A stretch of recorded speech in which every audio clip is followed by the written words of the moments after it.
In the fall of 2016, a cheerleader's dream turned into a nightmare that shocked a small town in Tennessee.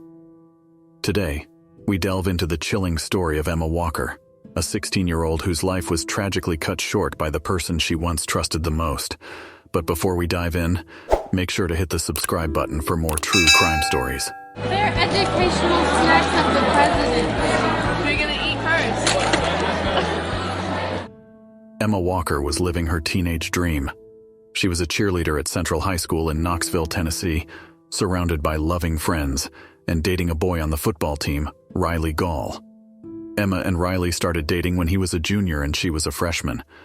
As their relationship progressed, Emma's friends and family noticed that Riley was becoming more controlling. Riley Gall, a wide receiver on the Central High School football team, first caught Emma Walker's eye when she started cheering during her freshman year. According to her friends, he wasn't a classic jock, but a funny, intelligent young man who loved playing video games and had a nerdy side. Mark and Jill Walker, Emma's parents, thought he was a great fit for their daughter at first. Jill said he was very likable, and Mark recalled that he was a very nice-looking young man, well-mannered. Over the 2 years they dated, Gall and Walker frequently broke up and got back together, often having really dramatic fights. At one point, Gall sent her Snapchat messages that read, "I hate you, I hate everything about you," and "You're dead to me. I'll check the obituary. Fuck you." When Walker's parents saw these messages, they immediately banned Gall from their home and took their daughter's cell phone away. But Gall gave her an iPod Touch, so they could still stay in contact. Finally, around Halloween of 2016, Walker ended things with Gall for good. Mark Walker noted, "She did become like her old self again. She would come out of her room, eat dinner with us, and socialize with us." Tragically, Emma Walker would only be able to enjoy her newfound freedom for a few short weeks before Gall snatched it from her forever. Riley wasn't going to give up so easily, just a few weeks after breakup. On November 18, 2016, Emma Walker attended a party at her friend's house. According to the Knoxville News Sentinel, around 11:30 p.m., she received a text message from an anonymous number that read, "Go to your car with your keys. Go alone. I've got someone you love. If you don't comply, I will hurt them." Walker suspected the texts were from her ex, so she and a group of her friends walked outside and found Riley Gall lying face down in a ditch. He claimed he'd been kidnapped and couldn't remember anything because his captives had hit him in the head. But Walker didn't believe him and walked away. The very next day, Walker saw an eerie stranger dressed in black outside her house. ABC News reports that she texted her friends, "I'm home alone and somebody in all black walked down my street and came to my door and rang the doorbell over and over again. I thought I was going to die."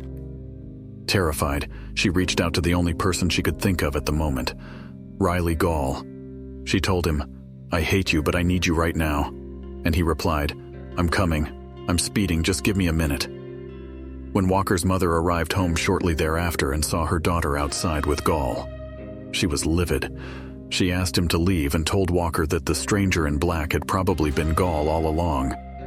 The next day, Sunday, November 20th, Walker's parents followed her to work and back home to ensure that she was safe. Around 12 a.m., she went to bed, and that was the last time they saw her alive. At 6 a.m. on Monday, November 21st, 2016, Jill Walker went into her daughter's room to wake her up for school and found her unresponsive. She immediately called the police, who rushed to the home to investigate. At first, they believed Walker may have taken her own life, but then they spotted a strange hole in her bedroom wall. Knox County Sheriff's Deputy Nikki Buells recalled to ABC News, "There was a hole in the wall. It appeared to be a bullet hole.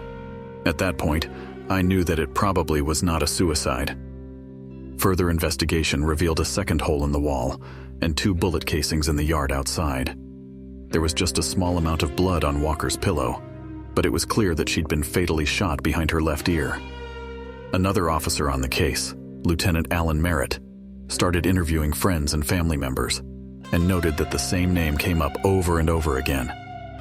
"Everybody kept giving us the name Riley Gall because of their relationship, because they had seen the way that Riley had treated her, the way he'd talked to her," Merritt said. Meanwhile, Gall was busy crafting posts on Facebook and Twitter about Walker's death. "Rest easy now, sweetheart," he wrote in one tweet. "I love you forever and always." Despite Gall's mournful messages, investigators quickly brought him in for questioning about Emma Walker's death. Detective James Hurst told ABC News, "When I first met him, I thought he might have been a grieving boyfriend. When we got into the interview room and sat down, I felt like there was a dark side. He didn't have a whole lot of passion or concern." Gall told police that Walker had blocked his number the night of her death after they had yet another argument over the phone, and he'd cried in his car for 2 or 3 hours before going to bed. The whole time, however, he never referred to Emma Walker by her name, referring to her only as the girl. Although the interview was suspicious, police had no solid evidence they could use to charge Gall with Walker's murder, until 2 of his close friends came forward to help.